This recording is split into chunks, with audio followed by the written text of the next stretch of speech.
Sun news நேயர்களுக்கு வணக்கம். Apollo மருத்துவமனை வழங்கும் நலம் தரும் நல் மருத்துவம் நிகழ்ச்சிக்கு உங்களை அன்போடு வரவேற்கிறோம். இன்றைய நிகழ்ச்சியில் சிறப்பு விருந்தினராக நம்மோடு இணைந்திருக்கிறார் மருத்துவர் விஜயசங்கர் அவர்கள். வணக்கம் டாக்டர். நியூரோ தொடர்பான பிரச்சனைகளில் மிக சாதாரணமாக எடுத்துக்கொள்ளக்கூடியது அல்லது சுய மருத்துவம். இது ஒன்றும் ஒரு பெரிய பிரச்சனைகள்லாம் கிடையாது அப்படின்னு எடுத்துக்கூடியதில் பார்த்தீங்கன்னா ஒற்றை தலைவலி அப்படின்னு எடுத்துக்கலாம். இந்த தலைவலிங்கிறதுக்குள்ளே அது ஒரு சொல் கிடையாது. எத்தனை தலைவலி இருக்குது அப்படின்னு கேட்டோம்னா ஒருத்தரும் குடும்பத்தில் ஆரம்பித்து பிரச்சனைகள் ஆரம்பித்து இது அதாவது யாராவது ஒருத்தர் திட்டுறது கூட அவன் ஒரு தலைவலி பிடிச்சவன் அப்படின்னு தான் சொல்லுவான். இது ஒரு இந்த வேலையை சொல்லி இது ஒரு தலைவலி பிடிச்சது அப்படிம்பாங்க. இந்த இயல்பாக பழக்கப்பட்ட தலைவலிங்கிற வார்த்தைக்கு பின்னால் சில ஆபத்தும் இருக்குது. அதை கவனிக்காமல் விடும் பொழுது அது மிகப்பெரிய பிரச்சனையாகுங்கிறத நம்ம இன்னும் உணரலை. அப்படிங்கிறது தான் இன்றைக்கி நான் உங்களோட பேச போகிற விஷயம். ஸோ தலைவலி அப்படிங்கிறத பற்றி அது எத்தனை வகை என்ன அப்படிங்கிறத பார்த்துட்டு நம்ம உள்ளே போகலாம். டாக்டர், நீங்கள் பேசுங்க. தலைவலி அப்படின்றது ரொம்ப காமனான விஷயங்க. நம்ம திட்டுறது பார்த்தோன்னே நமக்கு தலைவலி வந்துருச்சுடா அப்படின்னு சொல்லுவாங்க இல்லைங்க, அங்கேருந்து ஆரம்பிக்கக்கூடியதுங்க. பட் அதே தலைவலின்னு பார்க்கும்போது நம்ம ரொம்ப சிம்பிளாக நம்ம வாழ்க்கையில் இக்னோர் பண்ணக்கூடிய விஷயமாகவும் இருக்குங்க. நிறைய வகை இருக்குது தலைவலியில். பார்த்தோம்னாக்கா நம்ம ஒத்த தலைவலின்னு சொல்கிறோம். அதே மாதிரி டென்ஷன் டைப் ஆஃப் ஹெடேக்குன்னு சொல்லக்கூடிய வகைகள் இருக்குது, டென்ஷனில் வரக்கூடியதுங்க. அதே மாதிரி ட்ரைஜெமினல் நியூராலஜியான்னு சொல்லுவோம். ட்ரைஜெமினல் நியூராலஜியா அப்படின்னாக்கா ஷாக் அடிக்கிற மாதிரி முகத்தில் வரக்கூடிய வகைகள். அதே மாதிரி இன்ஃபெக்ஷன்ஸ்னால் வரக்கூடிய இந்த சைனசைட்டிஸ் அந்த மாதிரி வரக்கூடிய தலைவலிகள். இந்த மாதிரி தலைவலிகளை பார்த்தோம்னாக்கா அதே இந்த ஒத்த தலைவலின்னு பார்த்தோம்னா பல வகைகள் இருக்குது. ஒவ்வொன்றுத்தையும் உள்ளே போக போக நிறைய வகைகள் ஆஃப் தலைவலி இருக்குங்க. தலைவலியை ரெண்டாக நான் பிரிக்கிறேன். ஒன்று குணப்படுத்தக்கூடிய தலைவலி, இன்னொன்று கட்டுப்படுத்தக்கூடிய தலைவலி, இப்படி வச்சுப்போம். ஸோ இந்த ரெண்டு பிரிவுகளை நம்ம உள்ளே போவோம் டாக்டர். முதல்ல போகிறது எது குணப்படுத்தக்கூடியது? அதாவது குணப்படுத்தக்கூடியது அப்படின்னு சொன்னோம்னாக்கா யூஸ்வலாக ஒரு இன்ஃபெக்ஷன்ஸ் வருதுங்க. அதாவது நம்ம சைனசைட்டிஸ் மாதிரி இருக்குது, அதே மாதிரி ஒரு அலர்ஜியால் வரக்கூடியது. இந்த மாதிரி தலைவலிகள்லாம் பார்த்தோம்னாக்கா ஈஸியாக அந்த கோல்டுக்காகவும் அந்த இன்ஃபெக்ஷனுக்காகவும் அதற்கான சரியான ட்ரீட்மெண்ட் கொடுத்தோம்னே போதும். மேக்ஸிமம் ஒரு 1 வீக் ஆர் 2 வீக்ஸில் சரியாக போயிடுங்க. சில நேரங்களில் ஃபங்கல் இன்ஃபெக்ஷனோ இல்லை பாக்டீரியல் இன்ஃபெக்ஷன்ஸ்லாம் ரொம்ப இருக்கும்போது கொஞ்சம் நேரம் எடுக்கலாம், நாள் எடுக்கலாம்.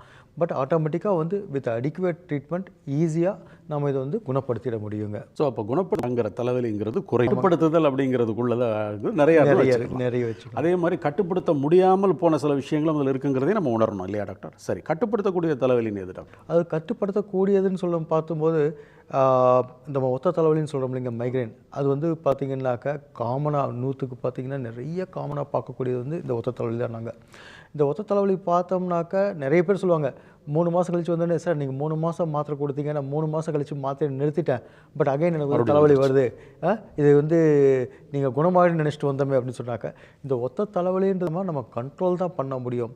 அது தூண்டக்கூடிய பல விஷயங்கள் இது தூண்டி, அதை தூண்டக்கூடிய விஷயங்களை நம்ம கரெக்டாக லைஃப் ஸ்டைல் சேஞ்சஸை கரெக்டாக பண்ணும்போதே பார்த்தோம்னா இந்த ஒத்த தலைவலியோ இல்லை இந்த டென்ஷன் டைப் ஆஃப் ஹெடேக்கோ இல்லை இந்த ட்ரைஜெமினல் நியூராலஜி இந்த வகை எல்லாமே மாத்திரைகள் கொடுத்து நம்மளால் கண்ட்ரோல் பண்ண முடியுமே தவிர முழுசாக குணப்படுத்த முடியாது, கண்ட்ரோல் தான் பண்ண முடியும் அப்படின்னு வரும்பொழுது அந்த மாத்திரைங்கிறது வாழ்நாள் முழுக்க சாப்பிட்டு தான் ஆகணும். அப்போ தான் அதுக்கு எடுத்துக்கலாமா?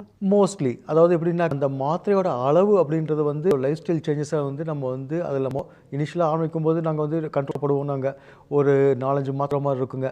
பட் ஒவ்வொருத்தருக்கும் நாங்கள் அட்வைஸ் பண்ணுவோம், உங்களுக்கு என்னென்ன தலைவலியை தூண்டக்கூடிய விஷயங்கள் அப்படின்னு பாருங்கள். அதாவது நம்ம காமனாக பார்த்தோம்னா இந்த ஒத்த தலைவலிக்கு எஸ்பெஷலி பிரைட் சன்லைட்டாக இருக்கட்டும், இல்லை நம்ம ட்ராவல் பண்ணுறதா இருக்கலாம். சில பேருக்கு பார்த்திங்கன்னாக்கா ஒரு ஐஸ்கிரீம் சாப்பிட்றதோ இல்லை கூல்ட்ரிங்க்ஸ் சாப்பிட்றதோ, நம்ம சாக்லேட்டு முந்திரி. உமனுக்கு பார்த்தோம்னா தலை குளிக்கும் போதோ பீரியட்ஸ் டைமில் இருக்கும்போதோ, சில பேருக்கு என்ன ஸ்மோக்கிங் ஸ்மெல் இல்லை சென்டெல்லாம் போடுறீங்க, அது பர்ஃப்யூம். சில பேருக்கு நம்ம ப்ரிசர்வேட்டிவ்னு சொல்கிறீங்க, நம்ம சப்பாத்தி ரெடிமேட் சப்பாத்தி பரோட்டாஸ்லாம் அது கெடாமல் இருக்கிறதுக்காக நம்ம ப்ரிசர்வேட்டிவ் போடுவோம் கூட இருக்கலாம். இல்லை மசாலாஸ் எஸ்பெஷலி ஹில்ஸ்லாம் பண்ணும்போது சில இடத்துல பிரியாணிஸ்லாம் அஜினோமோட்டோஸ் மாதிரி போடுற மாதிரி இருக்கலாம். அந்த மாதிரி ஒவ்வொருத்தருக்கும் ஒவ்வொருத்தர், உங்களுக்கு மேபி உங்களுக்கு ட்ராவல் ஆகலாம், எனக்கு ஐஸ்கிரீமாக இருக்கலாம். ஒவ்வொருத்தருக்கு ஒவ்வொரு தூண்டக்கூடிய விஷயங்களை நம்ம ஐடென்டிஃபை பண்ணிவிட்டு அதை அவாய்ட் பண்ணிவிட்டு மட்டும் இல்லாமல் சில நேரங்களில் பார்க்கும்போது டைமுக்கு சாப்பிடணும், டைமுக்கு தூங்கணும், ரெகுலராக ஒரு 40 நிமிஷம் வாக்கிங் பண்ணுற மாதிரி இருக்கணும். டைமில் மார்னிங் ஒரு 20 மினிட்ஸ், ஈவினிங் 20 மினிட்ஸ். ஸ்ட்ரெஸ் மாதிரி நிறைய காய்கறிகள் பழங்கள் இந்த மாதிரி சாப்பிடும்போது இந்த மாதிரி சின்ன சின்ன டயட்டல் சேஞ்சஸை நம்ம பண்ணும்போதே மோஸ்ட் ஆஃப் த ஹெட்ஏக்ஸ் நமக்கு நல்லா 50 to 70% கண்ட்ரோல் பண்ணிடலாம். 30% மட்டும்தான் மாத்திரைகள் மூலமாகவே நம்ம கண்ட்ரோல் பண்ண முடியதாக இருக்கும். ஒத்தத்துக்கு பொழுது ஒரு மாத்திரை கொடுக்குறீங்க, கொஞ்சம் நச்சு உங்கள் லைஃப் ஸ்டைல் மாடிஃபிகேஷனில் அந்த மாத்திரையை குறைங்க, கரெக்டாக. ஆனால் நீங்கள் ஒருத்தருடைய அடிப்படையில் ஒற்றை தலைவலின்னு ஒருத்தருக்கு டிசைட் பண்ணும் பொழுது இந்த மாத்திரையினுடைய வீரியத்தை எப்படி டிசைட் பண்ணுவீங்க டாக்டர்? ஒத்த தலைவலின்னு சொல்லும்போது நிறைய பேருக்கு அதாவது வரலாம், அதே மாதிரி பார்க்கும்போது இந்த டப்புன்னு இந்த வந்து பல்சடைல் அந்த மாதிரி டப்பு அடிக்கிற மாதிரி இருக்கும் தலைவலி, இல்லை இடிக்கிற மாதிரி த்ராபிங்னு சொல்லுவோம், அந்த மாதிரி தலைவலி. அவங்களுக்கு பார்த்தீங்கன்னா லைட் பார்த்தோம்னாவே தலைவலி அதிகமாகிற மாதிரி இருக்கும். ஸோ லைட்லாம் ஆஃப் பண்ணிவிட்டு ஒரு இருட்டு ரூம்லையோ இல்லை சவுண்ட் வந்து கேட்குறத அவாய்ட் பண்ணிக்கிட்டோ, இல்லை வந்து சில நேரத்தில் வாமிட்டிங் சென்சேஷன்லாம் இருக்கும். இதுதான் காமனாக ஒத்த தலைவலியோட சிம்டம்ஸுங்க. யூஸ்வலாக என்னன்னாக்கா முடிஞ்ச வரைக்கும் எங்களோட இதெல்லாம் நம்ம வந்து மாத்திரை கொடுக்குற மாதிரி இருக்கும். முடிஞ்ச வரைக்கும் கம்மி மாத்திரையிலே ஆரம்பிப்புங்க. ஸ்லோவாக பார்க்கும்போது யூஸ்வலாக நிறைய பேருக்கு பார்த்தோம்னாக்கா மாதத்துக்கு ஒரு தடவை 2 தடவை இருக்கும். அந்த மாதிரி மக்களுக்கு வந்து நாங்கள் வந்து அந்த நேரத்தில் வரக்கூடிய தலைவலியை கண்ட்ரோல் பண்ணுறதுக்கு மட்டும் மாத்திரை கொடுத்தோம்னாவே போதும். ஏன்னா எப்பயாவது தான் வரப்போகுதுங்க. அவங்களுக்கு வந்து நிறைய மாத்திரைகள் வேண்டாம். ஆமாம். அதே மாதிரி பார்த்தோம்னாக்கா சில பேருக்கு பார்த்தீங்கன்னா வாரம் வரும், அந்த மாதிரி காமனாக இருக்குது.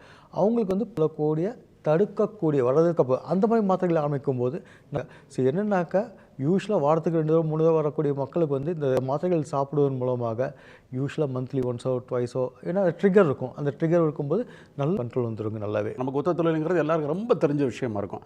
ஆனால் சார் ஒத்த தலைவலிக்கு இணையாக ஈக்குவலாக அல்லது அதுக்கு அடுத்த லெவல்னு பார்த்தீங்கன்னா இன்னொரு தலைவலி நிறைய பேர் பேசலை அப்படின்னு சொல்லுவீங்க. அது எது doctor common? Tension type of headache, டென்ஷனால் வரக்கூடியது. அது காமனாக பார்த்தோம்னாக்கா நம்ம வந்து நிறைய கோவப்பட்டு பேசுகிறோம், சில நேரங்களில் வந்து நிறைய வேலை செய்கிறோம், நம்ம காலையிலேருந்து பிஸியாக ஒர்க் பண்ணுவோங்க. அந்த பிஸியாக ஒர்க் பண்ணும்போது பார்த்திங்கன்னா சாயங்காலம் வேலையை முடிச்சுட்டு வரும்போது பார்த்திங்கன்னா ஒரு டல்லாக அப்படியே முன் பக்கமோ சைடில் அப்படிலாம் பேக்கெலாம் லைட்டாக அப்படியே டைட்டாக இருக்க மாதிரி இருக்குங்க. அந்த மாதிரி அதே மாதிரி பார்த்திங்கன்னா ஒரு 1/2 hour 1 hour அப்படியே ஒரு மாதிரி டல்லாக பாரமாக இருக்குன்னு சொல்லுவாங்க இல்லைங்க, அந்த மாதிரி இருக்கக்கூடிய தலைவலி.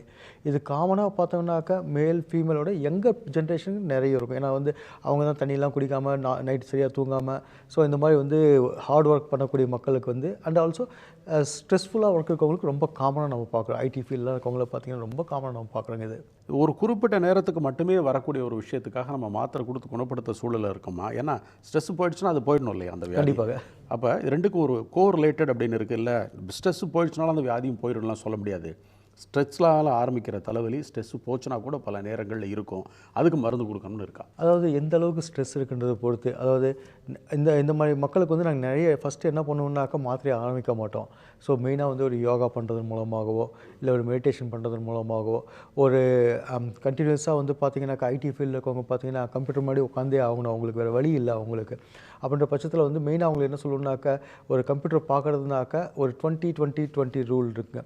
அதாவது ஒரு 20 நிமிஷம் கம்ப்யூட்டர் முன்னாடி தொடர்ந்து பார்க்கும்போது ஒரு 20 அடி தூரத்தில் இருக்கக்கூடிய ஏதாவது ஒரு பொருளை ஒரு 20 செகண்ட் பார்க்கணும். அது 20 அடி 20 நிமிஷத்துக்கு ஒரு தடவை பார்வையை மாற்றணும் வேற ஒரு இடத்துல. ஆமாம், வேற ஒரு இல்லையா, 1 மணி நேரத்துக்கு ஒரு தடவை கண்ணை மூடிட்டு ஒரு ரிலாக்ஸேஷன், ஒரு 2 or 3 minutes பிரேக், இல்லையா அந்த முடியலையா ஒரு ஜஸ்ட் ஒரு சின்ன வாக், ஒரு சின்ன சின்ன பிரேக்ஸ் எடுப்பதன் மூலமாக.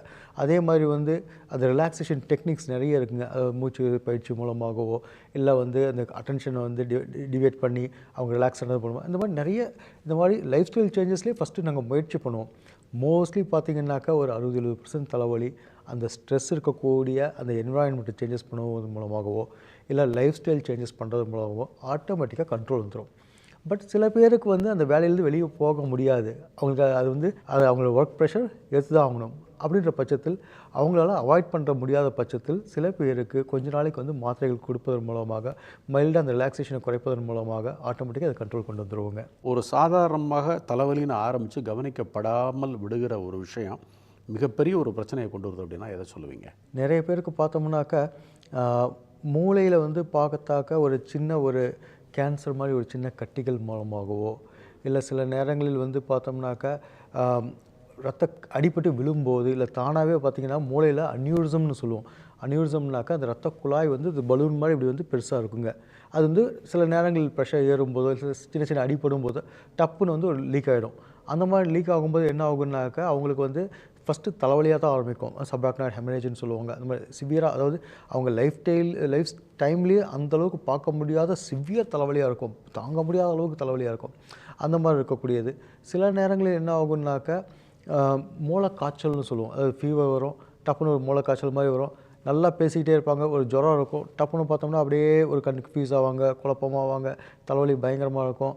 அதுக்கு அந்த மாதிரி தலைவலியை வந்து சரியான நேரத்தில் கவனிக்காமல் ஸ்கேன்லாம் பண்ணி பார்க்காம விட்டோம்னாக்கா சில நேரங்களில் பெரிய பிரச்சனையாக மாறிடும். அதை வந்து எந்த நரம்பு வியாதியாக இருந்தாலும் முடிஞ்ச வரைக்கும் இயர்லியாக பார்த்து இயர்லியாக ட்ரீட்மெண்ட் பண்ணோம்னாக்கா ஈஸியாக குணப்படுத்திடலாம். நாள் படப்பட பார்க்கும்போது அந்த டேமேஜ் ஆன அப்புறம் பார்க்கும்போது நம்ம ட்ரீட்மெண்ட் பண்ணலாம். பட் ஸ்டில் இருந்தாலும் அதோட பாதிப்பு லைக் பக்கவாதம் மாதிரியோ அந்த மாதிரி பாதிப்பு ரொம்ப நாள் கொஞ்சம் வந்து தங்கிடுங்க. தலைவலியில் எத்தனை வகை இருந்தாலும் அது எல்லாமே மூளை தொடர்பானதா?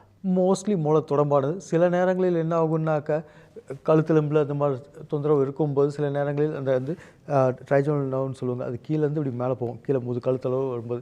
சில நேரங்களில் என்ன ஆகும்னா கழுத்தில் சில நேரத்தில் வந்து பிரச்சனை வரும்போது அந்த நரம்புகள் அமுத்தப்படும் போது அந்த நரம்புகள் பாதிக்கப்படும் போது என்னென்னா சில நேரத்தில் தலைவலி மாதிரியோ இல்லை முகத்தில் வந்து சென்சேஷன் கம்மியாக இருக்கும்போது அந்த மாதிரிலாம் வரும்போது வந்து சில பேருக்கு வந்து தலைவலி வரலாங்க. தலைவலி மாதிரி சிம்டம்ஸ் முகத்தில் சென்சேஷன் கம்மியாக இருக்குது அப்படிங்கிற சிம்டத்தை நம்ம எந்த மாதிரி தலைவலின்னு எடுத்துக்கிறது அல்லது ஒரு சீரியஸ் இஷ்யூவா? முகத்தில் சென்சேஷன் கம்மியாக இருக்குன்றது வந்து பார்த்தீங்கன்னாக்கா கண்டிப்பாக ஒரு சீரியஸ் இஷ்யூவாக நான் எடுத்துக்குவேங்க.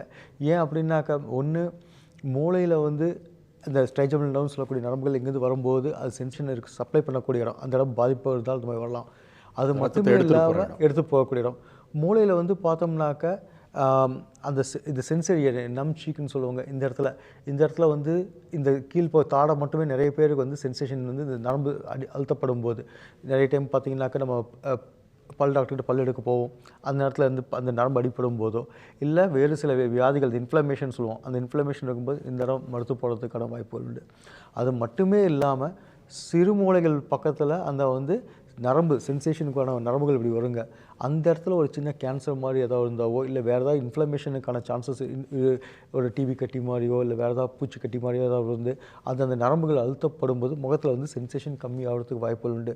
நிறைய பேர் நினச்சோம் அது சும்மா இல்லை அப்படின்னு சொல்லி நிறைய விட்டுருவாங்க. ஏன்னா ஒரே நாள் டப்புன்னு வரும்போது பார்த்திங்கன்னா நம்ம எல்லாமே கண்டுபிடிச்சிடுவோம் ஈஸியாக. ஏன்னா ஐயோ இன்னும் மருத்துவ போயிருக்கு என்னன்னு தெரியலையே அப்படின்னு சொல்லிட்டு. ஆனால் அதே மெதுவாக வரும்போது பார்த்திங்கன்னா அந்த சென்சேஷன் நமக்கு தெரியாது போதுன்றதே. எப்போயாவது சுடு தண்ணி போடும்போது இந்த பக்கம் சூடு தெரியுது இந்த பக்கம் சூடு தெரியலையே அப்படின்ற போது அப்போ நிறைய பேர் கவனிப்பாங்க. ஏன் தெரியல அப்படின்னு சொல்லிட்டு வரும்போது தான் நாங்கள் ஸ்கேன் பண்ணி பார்க்கும்போது உள்ள பிரச்சனை இருக்கிறத கண்டுபிடிப்போம் நாங்கள். தலைவலி அப்படிங்கிற ஒரு விஷயம் ஒரு அறுவை சிகிச்சை ப்ரொசீஜர் வரைக்கும் போகிறதுக்கான சாத்தியக்கூறு எவ்வளவு இருக்குது? 80% தலைவலி வந்து பார்த்திங்கன்னாக்கா கண்டிப்பாக வந்து மாத்திரைகள் மூலமாகவோ இல்லை லைஃப் ஸ்டைல் மூலமாகவோ ஈஸியாக குணப்படுத்திடலாம். இப்போ நான் சொன்ன மாதிரி வந்து ஒரு சப்பாக்னா அதாவது ஒரு அன்யூரிசம்ன்ற ரத்த குழாயில் பிரச்சனை இருக்குது, இல்லை வந்து அந்த ட்ரைஜோனல் நியூராலஜின்னு சொல்லக்கூடிய இந்த இடத்துல என்னென்னாக்கா அந்த நரம்பும் அந்த ரத்த குழாயும் பக்கத்தில் போகும்போது ஒவ்வொரு தடவை அந்த பல்சேஷன் அந்த ரத்த குழாயில் படும்போது சில பேருக்கு இந்த ஷாக் அடிக்கிற மாதிரி இருக்கும். அந்த மாதிரி தலைவலி இருந்தாவோ அப்படி இல்லைன்னாக்கா உள்ள அதாவது ஒரு ப்ளீடிங் ஆகுது அந்த மாதிரி நேரத்தில் டக்குன்னு நாங்கள் வந்து இன்டர்வீன் பண்ணுற மாதிரி இருக்கும். அதை தவிர மொத்தம் பார்த்திங்கன்னா ஏதாவது கேன்சர் வகையான அந்த கட்டிகள் வந்து அங்கே இடத்துல அமுத்துது அந்த மாதிரி பட்சத்தில் அதெல்லாமே 10-20% தான். அந்த மாதிரி கட்டிகளையும் எதுவாக இருந்தாலும் ஆரம்ப ஸ்டேஜில் பார்க்கும்போது ஈஸியாக நம்ம வந்து குணப்படுத்திடலாங்க. கண்ணாடி அணிகிறவங்க தலைவலி இருக்கு இல்லையா, அந்த தலைவலிக்கும் நியூரோ தொடர்பான பிரச்சனைக்கும் என்ன ஒரு முக்கோண தொடர்பு டாக்டர்? நம்ம ஒவ்வொரு தடவை பார்க்கும்போதும் பார்த்திங்கனாக்கா நம்ம கண் வந்து அதை சுருங்கி விரியுது அந்த மாதிரிங்க. ஸோ இப்போ வந்து பார்த்திங்கன்னா நான் கண்ணாடி போடுறேன், எனக்கு வந்து தூரத்தில் இருக்கிறது கரெக்டாக தெரியாது. எனக்கு சில பேருக்கு வந்து பக்கத்தில் படிக்கிறதும் கஷ்டமாக இருக்கும். நிறைய பேர் என்ன பண்ணுறாங்கன்னா இப்போலாம் வந்து இந்த கண்ணாடி போடுறது வந்து எஸ்பெஷலி இந்த யங்கர் ஜென்ரேஷன் பார்த்தோம்னா கண்ணாடி போடுறது வந்து ஒரு முடிஞ்ச அவாய்ட் பண்ணிக்கிறாங்க. அது வந்து ஒரு என்னமோ அழகு கெடுக்குதுன்னு சொல்லிட்டு ஸோ அவங்க என்ன பண்ணால் அவாய்ட் பண்ணும்போது பார்த்திங்கும்போது என்னென்னாக்கா ஒவ்வொரு தடவை தூரம் பார்க்கும்போதும் இல்லை வந்து ஒரு படிக்க ட்ரை பண்ணும்போதும் அந்த கண் மசில்ஸ் வந்து ஸ்ட்ரெயின் ஆகும். அப்படி ஸ்ட்ரெயின் ஆகும்போது என்னென்னாக்கா ஃபஸ்ட்டு காலையில் கொஞ்சம் நேரம் நல்லாயிருக்கும், பட் ஈவினிங் ரொம்ப போக போக ஸ்ட்ரெயின் ஆக என்னென்னாக்கா அந்த தலைவலியை தூண்டும்.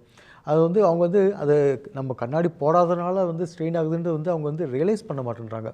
ஸோ அதுக்கப்புறம் டாக்டர்ஸ் வந்து நான் சொல்லிட்டுப்பா இந்த மாதிரி வந்து நீங்கள் கண்ணாடி போடாமல் இருந்தாக்க நீங்கள் இந்த மாதிரி ஸ்ட்ரெயின் பண்ண ஆகுனாக்கா அந்த பவர் கொஞ்சம் கொஞ்சமாக இன்க்ரீஸ் ஆகும் ஒரு டைம் அப்படின்னு சொல்லும்போது தான் புரிஞ்சுக்கிட்டு அவங்க கண்ணாடி போடுவது மூலமாக ஈஸியாக வந்து இந்த தலைவலியை கண்ட்ரோல் பண்ணிடலாம். அதே மாதிரி இந்த பவர் ப்ரோக்ரஸ் ஆகிறதும் கண்ணில் பாதிப்பு ஏற்படுறதும் ஈஸியாக நம்ம கண்ட்ரோல் பண்ணிடலாங்க. இப்போ மூளை ரத்த கசிவு இந்த 2 வார்த்தையை உபயோகப்படுத்தினாலே நமக்கு அப்படியே ஹார்ட் அட்டாக் வர்றது மாதிரியான ஒரு ஃபீலிங் வரும். ஸோ அந்த மாதிரியான ஒரு இஷ்யூ, ஏன்னா அதனுடைய ரிசல்ட் மூளையில் ரத்த கசிவினால் வர்றதுல பல பிரச்சனைகள் இருக்குது. ஒன்று ஸ்ட்ரோக் மாதிரியான மிகப்பெரிய விஷயங்கள். ஆனால் நம்ம நிகழ்ச்சியினுடைய ஆரம்பத்தில் சொன்ன மாதிரி தலைவலி அப்படிங்கிறத எளிமையாகவே எடுத்து பழக்கப்பட்டோம். மூளையினுடைய ரத்த கசிவால் ஏற்படுற தலைவலி அப்படிங்கிறத கூட மாத்திரை மருந்துகளால் கட்டுப்படுத்திட முடியுமா டாக்டர்? ரத்த கசிவால் வரக்கூடியது பார்த்திங்கனாக்கா 2 வகையாக எடுத்துக்கலாம் சார், 2-3 வகையாக கூட எடுத்துக்கலாம். அதாவது பார்த்தோம்னாக்கா ஒரு தடிக்கு விழுறோம், எஸ்பெஷலி வயசானவங்களாம் பார்க்கும்போது பார்த்திங்கனாக்கா தடிக்கு விழும்போது மூளை இந்த எலும்பு இருக்குல்லைங்க, அந்த எலும்பும் மூளைக்கும் நடுவில் கேப் இருக்கும். அது வந்து சப்டியூரான்னு சொல்லுவாங்க. அந்த இடத்துல வந்து நிறைய டைம் வந்து விழும்போது வயசானவங்க எஸ்பெஷலி தடுமாறி விழுறதுக்கான வாய்ப்புகள் அதிகம். அந்த மாதிரி வரும்போது சப்டியூரல் ஹெமரேஜ், அதாவது மூளைக்கும் அந்த எலும்புக்கும் நடுவில் இருக்கக்கூடிய அந்த கேப்பில் வந்து ரத்த கசிவு வருங்க. அந்த மாதிரி இடத்துல வரக்கூடிய கசிவு வந்து கீழே பார்த்தீங்கன்னா விழுந்ததுனால அடிபட்டு ரத்த கசிவு அடிபடுத்து வரக்கூடியது. ஓகே. அது மாதிரி வரும்போது பார்த்தீங்கன்னா நிறைய டைம் பார்த்தா அது வந்து கொஞ்சமாக ரத்த கசிவு சேர்ந்துருக்கும். ஆனால் அது வந்து மூளையோட அந்த திசுக்களை அழுத்தாமல் இருக்கணும். அந்த மூளை என்ன பண்ணணும், நிறைய ரத்தம் சேர சேரன்னா மூளை அப்படியே தள்ளுங்க. தள்ளும்போது வந்து பிரச்சனை. அந்த மாதிரி பேஷண்ட்ஸ் வந்து நாங்கள் வந்து இமீடியட்டாக வந்து நாங்கள் வந்து சர்ஜரி பண்ணி, அதாவது மருந்துகள்லாம் கொடுத்து அந்த ரத்த ப்ரெஷரை வந்து குறைக்கிறதுக்கான மருந்துகளை கொடுப்போங்க. அது இல்லாமல் மைல்டாக தான் இருக்குது அப்படின்னாக்கா நிறைய மக்களுக்கு வந்து நாங்கள் வந்து ஸ்கேன் பண்ணி பார்த்துட்டு பெரிய அளவுக்கு இல்லை, தொடர்ந்து ஒரு 3 நாளைக்கு ஒரு தடவையோ 5 நாளைக்கு ஒரு தடவையோ அந்த பேஷண்ட்டோட சிம்டம்ஸ் எப்படி இருக்குன்னு பார்த்துட்டு ஜஸ்ட் மாத்திரைகள்லேயே வந்து நாங்கள் வந்து அது தானாகவே அப்சர்வ் ஆகிடும் ஓவர் த டைம். அந்த மாதிரி பேஷண்ட்ஸ் வந்து ஜஸ்ட் அப்சர்வேஷன் மட்டும் பண்ணிக்குவாங்க. பட் ஆனால் அதே மாதிரி சில இடங்களில் வந்து சப் அரக்னாய்டுன்னு சொல்லுவோம், அதாவது மூளைக்கும் அந்த ரத்த போகக்கூடிய அந்த வழித்தடம் இருக்குது, நீர்த்தடம் இருக்குது, அந்த இடத்துலலாம் வரக்கூடிய ரத்த கசிவெலாம் வந்தாக்க மைல்டாக இருந்தால் அதையும் நாங்கள் ஒன்றும் பண்ண மாட்டோம். பட் ஆனால் அதே வந்து ஓரளவுக்கு மேலே நிறைய இருக்குது, பேஷண்ட்டு தாங்கக்கூடிய அளவுக்கு இல்லை, அதே மாதிரி அவங்களுக்கு வந்து நினைவெல்லாம் கொஞ்சம் தப்புது, கை கால் வீக்னஸ்லாம் கொஞ்சம் வர மாதிரி இருக்குன்னாக்கா இம்மிடியட்டாக அதை வந்து இன்டர்வீன் பண்ணி தான் ஆகணும். ஸோ மைல்டாக இருந்தால் எந்த பிரச்சனையும் இல்லை, அதே ஒரு அளவுக்கு மேலே போகும்போது இமீடியட்டாக சர்ஜரி பண்ணுற மாதிரி இருக்குங்க. இணை நோய்கள் அப்படின்னு சொல்கிறோம்ல, கோமாபிலிட்டிஸ் அப்படின்னா சர்க்கரை நோய், ரத்த அழுத்தம், இது மாதிரி உள்ளவங்க. ஸோ இந்த மாதிரி உள்ளவங்களுக்கு காமனாக அது சரியான முறையில் கட்டுக்குள்ள இல்லைன்னா எந்த மாதிரியான தலைவலி வரும் டாக்டர்? இது வந்து ரொம்ப ரொம்ப முக்கியங்க. ஏன் அப்படின்னாக்கா இப்போல்லாம் பார்க்கும்போது நிறைய டைம் வந்து நாங்கள் வந்து சின்ன வயசில் இருக்கவங்களுக்கே பார்த்தோம்னாக்கா இந்த ரத்த கசிவை பார்க்குறோம் மெயினாக. அதுக்கு one of the main reason பார்த்தோம்னாக்கா இந்த பிளட் ப்ரெஷர் வந்து ரொம்ப அதிகமாக இருக்கிறதுனால வரக்கூடியதுங்க. எஸ்பெஷலி பார்த்தீங்கன்னா ஒரு 30க்கு 40 அந்த டைம்லாம் பார்த்தோம்னாக்கா பிளட் ப்ரெஷரை பற்றி பேசினாக்கா யாருமே செக் பண்ண மாட்டாங்க யூஸ்வலாக. ஏன்னா நமக்கு அந்த வயசுன்னு போது வந்து யாருக்குமே அதை செக் பண்ண, இந்த வயசில் எதுவுமே இருக்காது, 50 வயசுக்கு மேலே 60 வயசுக்கு மேலே இந்த பிரச்சனைலாம் வரக்கூடியது அப்படின்னு சொல்லி பார்க்குறேங்க.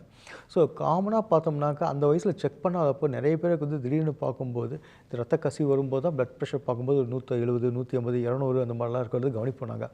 அதே வந்து இந்த பிளட் ப்ரெஷரை கரெக்டாக கண்ட்ரோல் பண்ணிட்டு இருந்தால் அப்படின்னாவே ஆட்டோமேட்டிக்காக இந்த தலைவலி எல்லாமே ஈஸியாக, அதாவது ரத்த கசிவையோ இல்லை ஃப்யூச்சருக்கு வரக்கூடிய ஒரு ஸ்ட்ரோக்கையோ நம்ம ஈஸியாக கண்ட்ரோல் பண்ணிடலாம்.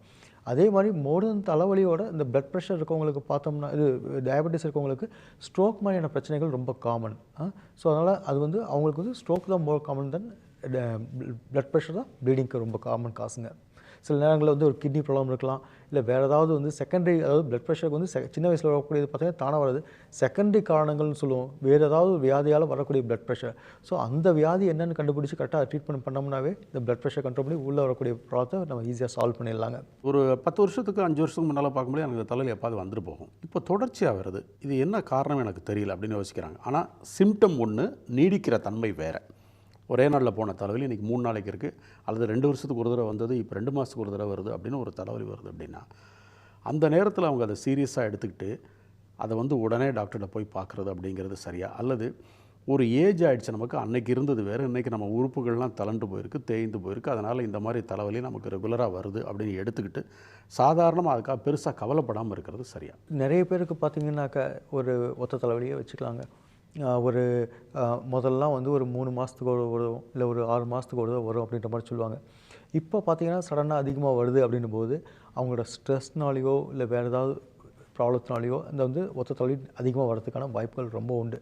சில நேரங்களில் பார்த்தோம்னா ஒத்த தலைவலி இருக்கவங்க இருக்கிறாங்க, கூட வந்து ஒரு டென்ஷன் இன்க்ரீஸ் ஆகும், டென்ஷன் டைப் ஆஃப் ஹெடேக் வரும்போது ரெண்டுத்துக்கும் காமனாக வரலாம். சில பேருக்கு ஒத்த தலைவலியாகவும் சில நேரத்தில் இருக்கலாம், டென்ஷன் டைப் ஆஃப் ஹெடேக், ரெண்டுத்துக்கும் வந்து நம்ம கேட்கும்போது பார்த்தீங்கன்னாவே ஹிஸ்ட்ரியிலே கிளியராக கண்டுபிடிச்சிடும் இது வேறு தலைவலி, இது வேறு தலைவலி. நிறைய பேருக்கு பார்த்தீங்கன்னா நம்ம ஒத்த தலைவலி இருக்கும் முன்னாடி அவங்க நினச்சிவாங்க சரி இதுவும் ஒத்த தலைவலி தான் அப்படின்னு சொல்லி. ஆனால் தான் கரெக்டாக கேட்கும்போது முன்னே 3 மாதத்துக்கு முன்னாடி முதல்ல வரல, அந்த தலைவலியும் இந்த தலைவலியும் ஒரே மாதிரி தான் இருக்கான்னு கேட்டாக்க இல்லை சார், அந்த தலைவலி கொஞ்சம் வித்தியாசமாக இருக்கும், கம்மியாக இருக்கும், ஆனால் இந்த தலைவலி வித்தியாசமாக இருக்குது, இது ரொம்ப அதிகமாக இருக்குது அப்படின்னு வந்து அதை டிஃப்ரென்ஷியேட் பண்ணி அதை கரெக்டாக ஸ்கேன் பண்ணி பார்க்கும்போது உள்ள வேறு பிரச்சனையாக இருக்கும்.